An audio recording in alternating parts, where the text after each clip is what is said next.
বন্যা দুর্গতদের ত্রাণ দিতে গিয়ে গত দুদিন কুমারগ্রামের বিজেপি বিধায়ক মনোজ কুমার ওরাও তৃণমূল নেতা কর্মীদের দ্বারা আক্রান্ত হয়েছিল বারোভিসা মাঝের ডাবরি বিষ্ণুনগর এলাকা ও ভারত ভুটান সীমান্তের বিত্তিবাড়ি গ্রামে।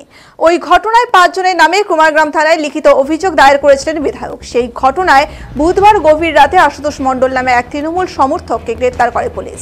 ওই ব্যক্তি বিয়ারের বোতল নিয়ে বিধায়ককে আক্রমণ করতে উদ্যত হয়েছিল, কিন্তু এই গ্রেপ্তারি প্রসঙ্গে বিধায়ক জানান পুলিশ চুনোপুটিদের মধ্যে একজনকে গ্রেপ্তার করেছে, নেতাদের ধরার সাহস পুলিশের নেই।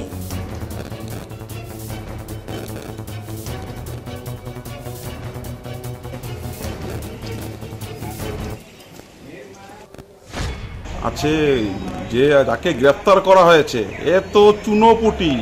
ওই এলাকার মাথাগুলো কোথায়, যেখানে অঞ্চল প্রেসিডেন্ট সরাসরি সামনে থেকে করিয়েছে, যেখানে একজন প্রাক্তন ওসি এখন তৃণমূলের বড় নেতা সামনে থেকে নিয়ে উস্কেছে, তাদের কেন ধরা হচ্ছে না? আবার দেখবেন এরাই যখন আজকে মিনিস্টার আসবে সেই মাঝের ডাবরিতে, এই সমস্ত নেতারা, এই সমস্ত অঞ্চল প্রেসিডেন্টরা তাদের আশেপাশে ঘুরবে, পুলিশের সামনেই ঘুরবে।